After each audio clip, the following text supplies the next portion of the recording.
الحمد لله رب العالمين، والصلاة والسلام على سيد المرسلين وعلى آله وصحبه أجمعين.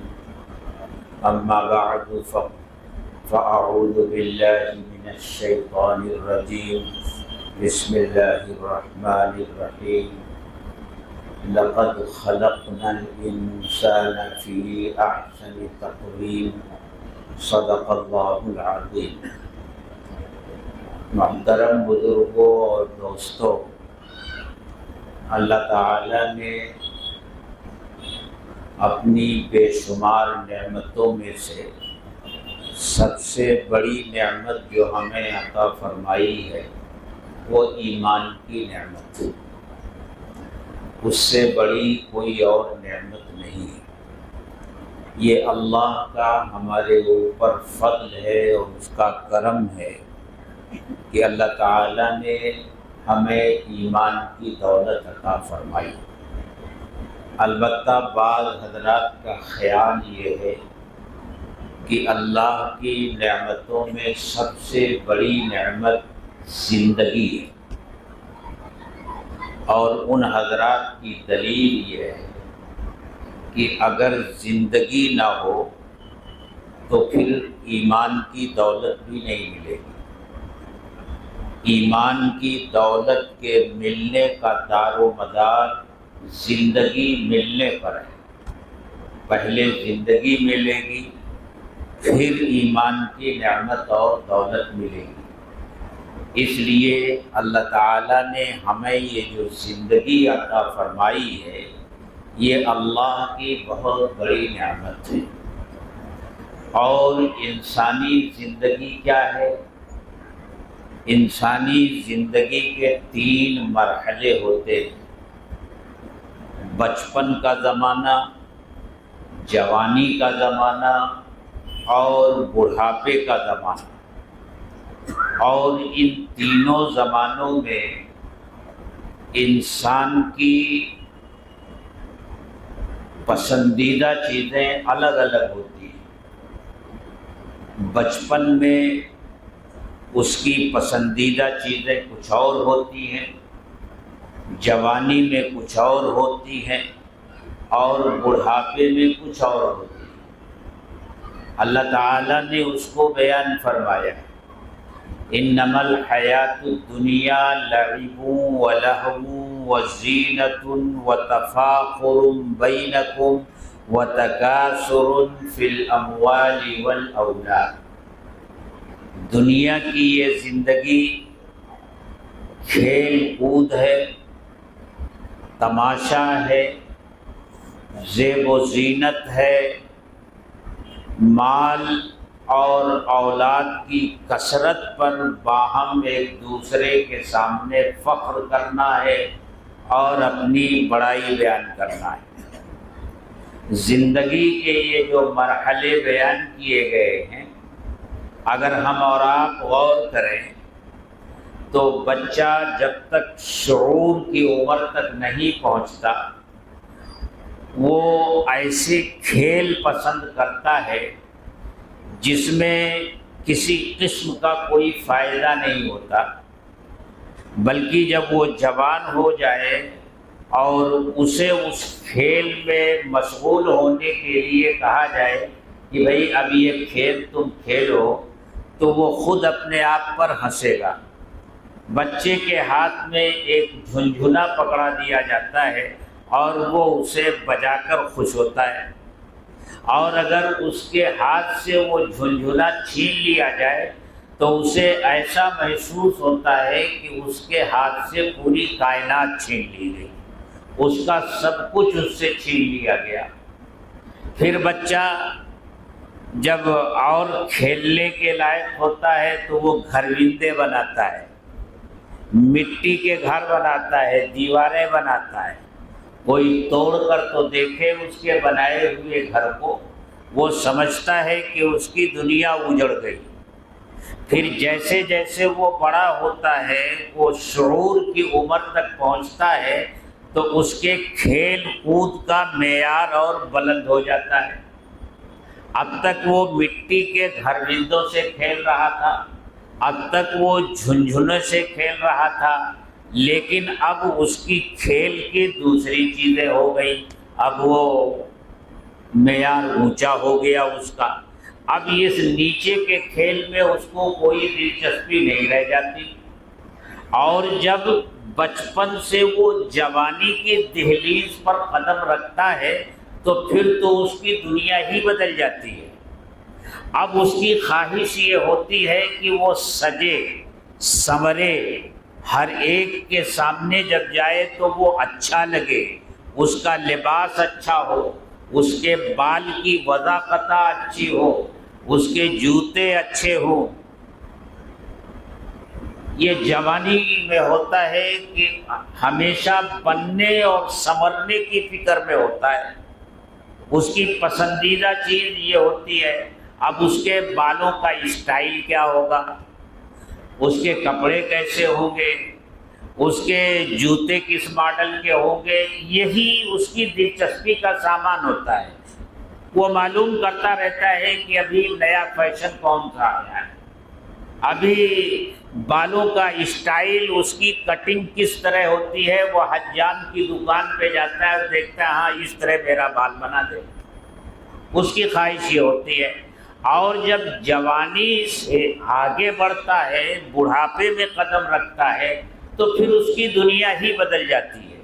اب اس کی ساری فکر یہ ہوتی ہے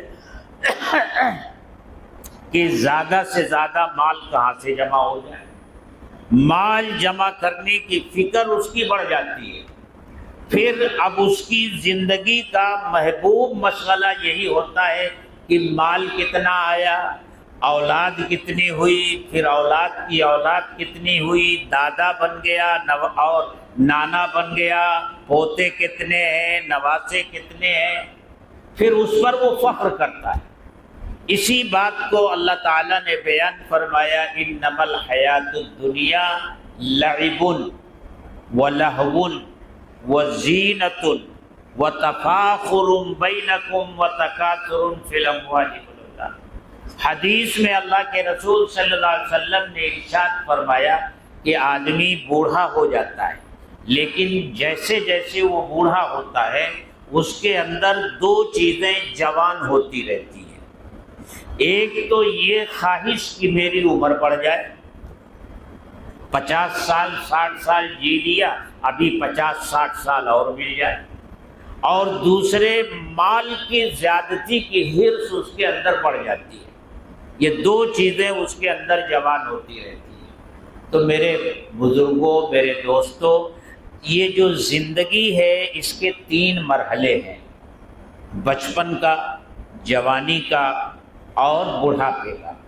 لیکن ان تینوں زمانوں میں سے سب سے قیمتی زمانہ، سب سے بہترین زمانہ، صلاحیتوں سے بھرپور زمانہ، ہر کام کرنے کا زمانہ جوانی کا زمانہ ہوتا ہے۔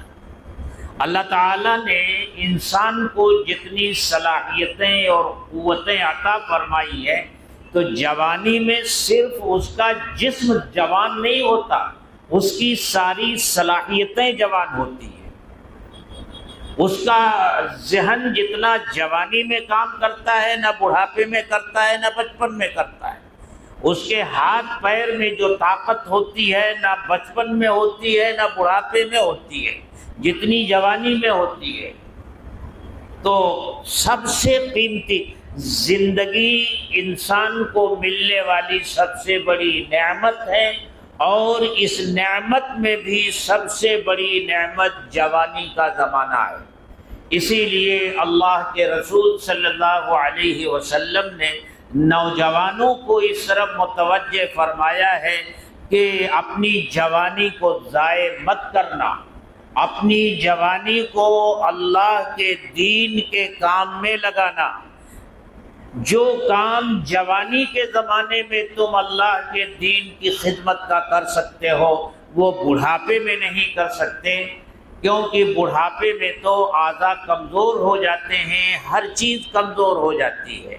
اسی لیے کیا فرمایا کہ 5 چیزوں کو 5 چیزوں سے پہلے غنیمت سمجھو، اغتنم خمسا قبل خمس، 5 چیزوں کو 5 چیزوں سے پہلے غنیمت سمجھو۔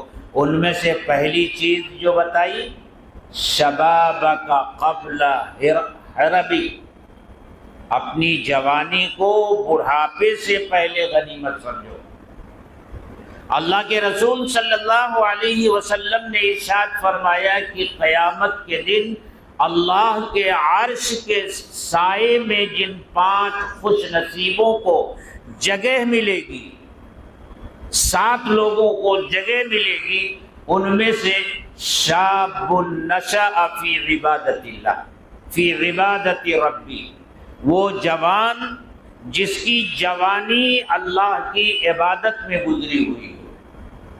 تو یہ جوانی کا زمانہ بڑا قیمتی وقت ہوتا ہے میرے دوستو، اسی کے بارے میں اللہ تعالیٰ نے قسم کھا کر کے ارشاد فرمایا، والتین والزیتون وطور سینین وہذا البلد الامین، قسم ہے انجیر کی، قسم ہے زیتون کی، قسم ہے طور سینین کی، قسم ہے امن والے اس شہر کی، لقد خلقنا الانسان فی احسن تقویم، ہم نے انسان کو بہترین سانچے میں ڈالا۔ یہ اس کی جوانی کا ذکر ہے۔ انسان اپنی جوانی کے زمانے میں جس طرح ہوتا ہے وہ دنیا کی سب سے حسین ترین مخلوق مانا جاتا ہے، اور جب بڑھاپا آتا ہے تو بڑھاپا دنیا کی تمام مخلوقات میں کسی بھی مخلوق کو اتنا نقصان نہیں پہنچاتا جتنا نقصان بڑھاپا انسان کو پہنچاتا ہے۔ دنیا کی دوسری مخلوقات کو دیکھ لیجئے کہ ان کی جوانی ڈھل جاتی ہے، بوڑھے ہو جاتے، تب بھی وہ چلتے پھرتے ہیں، اپنا کام کر لیتے ہیں، لیکن انسان جب بوڑھا ہو جاتا ہے تو وہ گویا ایک طرح سے بچہ ہو جاتا ہے۔ جس طرح اپنے بچپن کے زمانے میں وہ اپنے ہر کام کے لیے دوسروں کا محتاج تھا، اب ایک مرتبہ پھر وہ دوسروں کا محتاج ہو جاتا ہے۔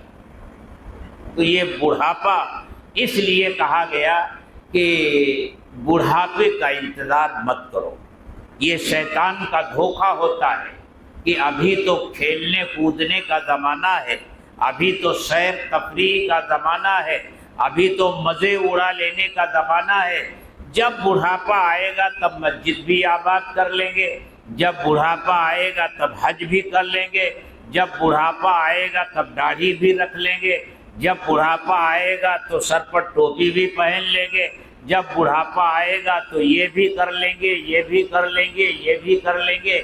ارے کمال تو جب ہے جب نفس کی خواہش کچھ اور ہو، نفس کی چاہت کچھ اور ہو، نفس ہمارا کچھ اور چاہ رہا ہو، اور دوسری طرف اللہ کا حکم اور حضرت محمد صلی اللہ علیہ وسلم کی سنت ہو، تو نفس کی خواہشات کو ٹھکرا کر حضرت محمد صلی اللہ علیہ وسلم کی سنتوں پر عمل کرنے والے بن جائیں۔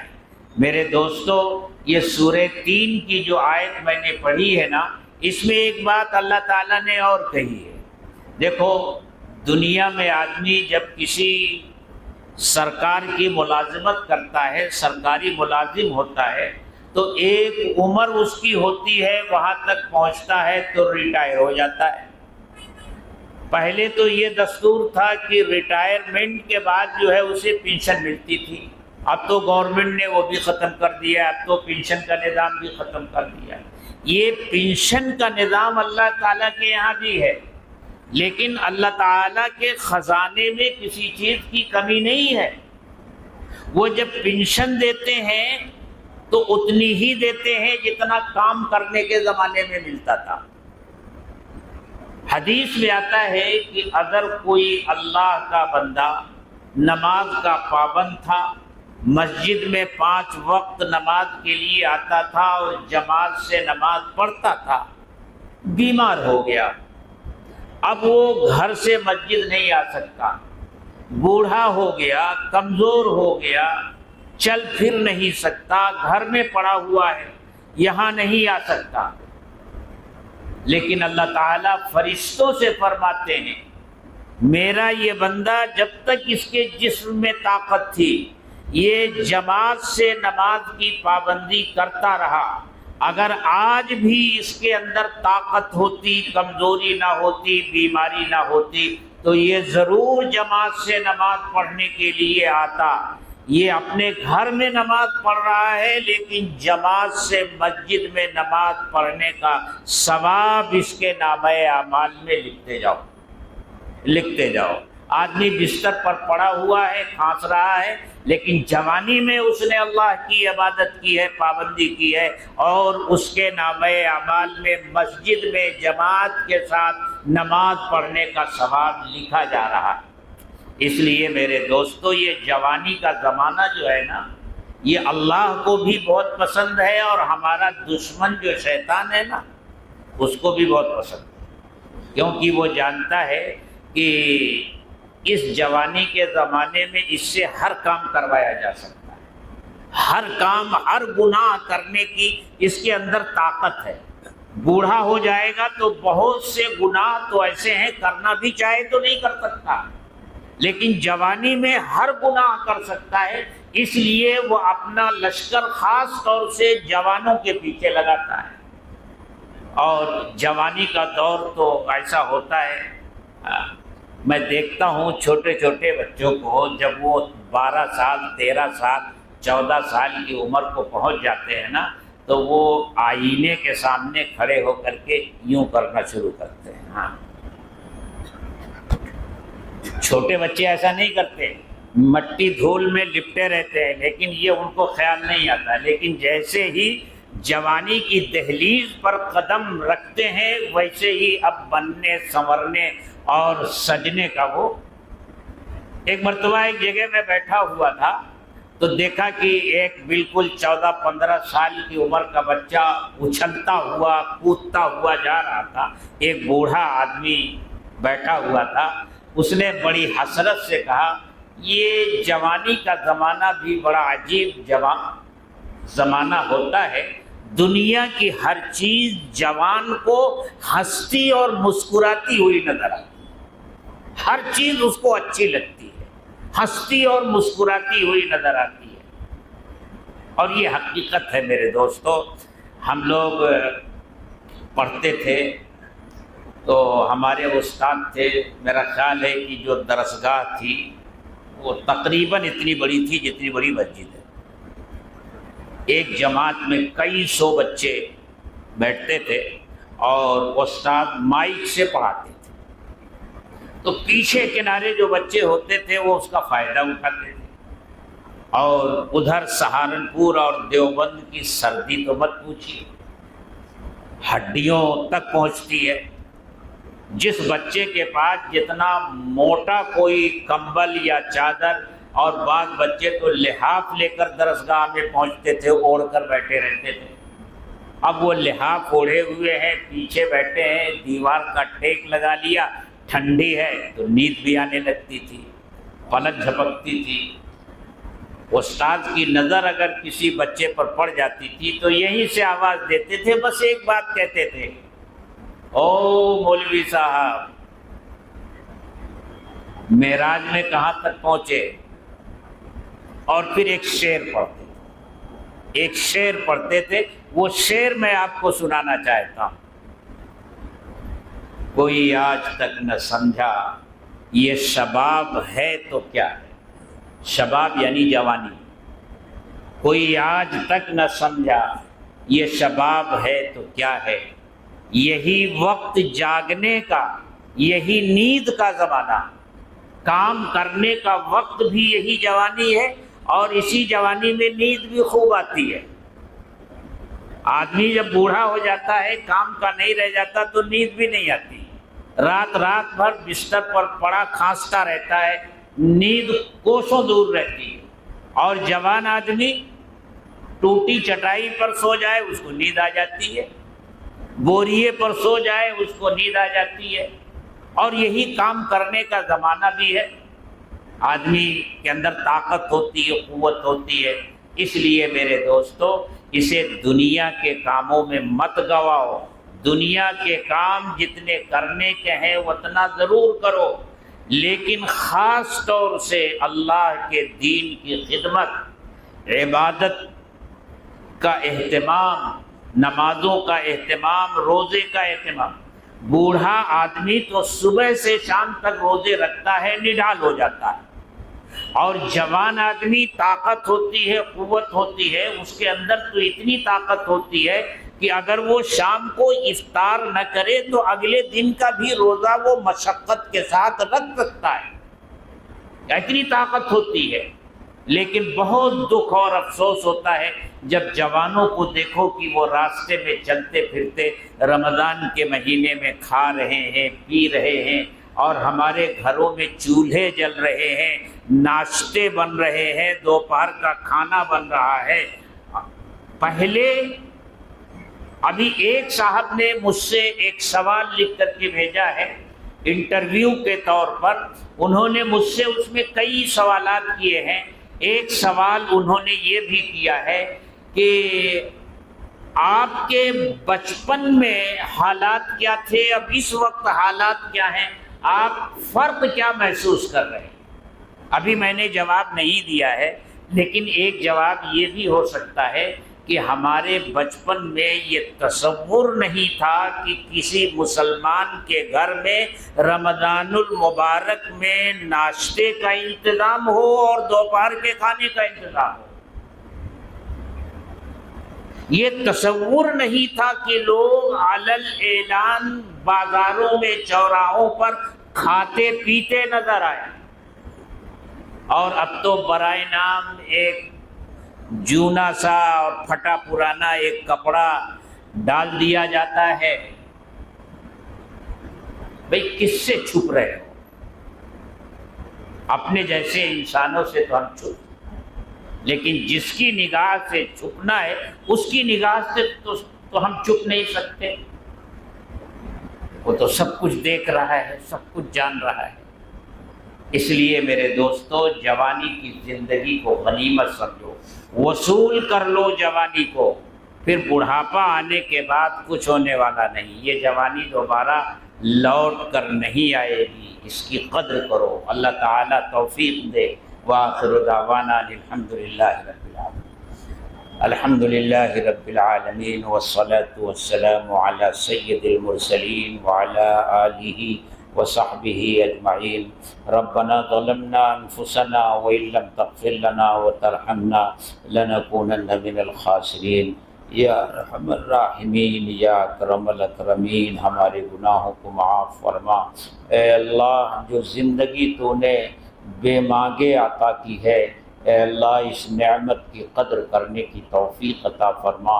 اے اللہ زندگی کی جو گھڑیاں میسر ہیں، اے اللہ ان کو اپنی مرضیات میں صرف کرنے کی توفیق عطا فرما۔ اے اللہ نامرضیات سے حفاظت فرما، شیطان کے راستے سے حفاظت فرما، نفس کے راستے سے حفاظت فرما۔ اے اللہ ہمارے روزوں کو قبول فرما، ہماری تراویح کو قبول فرما۔ اس ماہ مبارک میں جو کچھ بھی ہم سے تیری عبادت کے سلسلے میں بن پڑ رہا ہے، اے اللہ وہ اس لائق تو نہیں ہے کہ اسے تیری دربار میں قبولیت کا شرف حاصل ہو، لیکن اے اللہ محض اپنے فضل و کرم سے اسے قبول فرما لے۔ اے اللہ قبول فرما لے، ہم سب کی مغفرت فرما دے۔ اے اللہ جنت الفردوس عطا فرما دے، جہنم کی آگ سے حفاظت فرما دے۔ اے اللہ ہمارے حال پر رحم فرما۔ ربنا تقبل منا انک انت السمیع العلیم وتب علینا انک انت التواب الرحیم، وصلی اللہ تعالی علی خیر خلقہ محمد وآلہ واصحابہ اجمعین، آمین برحمتک یا ارحم الراحمین۔